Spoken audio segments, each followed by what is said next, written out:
છે ખબર? સરકારી નોકરી વાળો છોકરો ગોતજો, અને ગાડી જોહે, બંગલા જોહે સિટીમાં, ગામડે જમીને જોહે, પણ ગાયું ભેહું ના સાણવાળા હાથ હું નહીં કરું, મને તો બહુ વાયસ આવે છે. પણ દૂધ પીવા જોશે રોજ રાતે જમીને, કેસર વાળું, કાજુ બદામ વાળું. આ ભારતની સંસ્કૃતિ છે, આપણે જ પાર કાઢીએ છીએ. ગામડું તો જીવંત હોવું જોઈએ.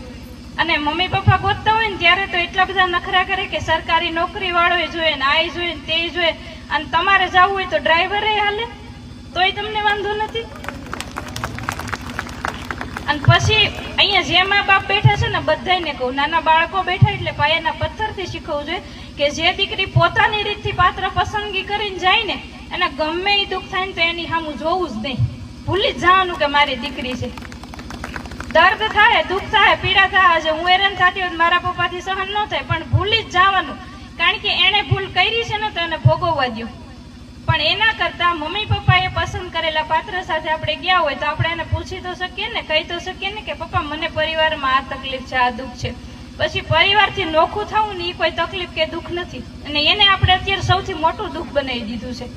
કોઈને જોઈન્ટ પરિવારમાં રહેવું જ નથી તો પછી સંસ્કાર કોણ આપશે? દાદીઓ નથી હોતી, દાદા નથી હોતા બાળકોને, અને ઓલા હાલરડા તો વૈયા જ ગયા. આપણે તો ઘોડીએ બધા ઓલા ઓટોમેટિક આવી ગયા, એ દોરી નથી ખેંચવી, સ્વિચ પાડી દે એટલે ઇલેક્ટ્રિક વાગ્યા કરે, એટલે આપણે એને કાનમાં ડટા ભરાવીને ગીત સાંભળ્યા કરીએ, અને ઓલું બાળક એને જે કરવું એ કરે. ત્યાં શિવાજી પેદા થાય, ત્યાં રાણો પેદા થાય. તમે માનો છો? દાદા દાદી જે સંસ્કાર આપી શકતા હતા ને એ સંસ્કાર જોઈન્ટ પરિવારમાં જ મળે છે. અને હું હંમેશા કહું કે તમે ફેમિલીમાં સાથે રહ્યો.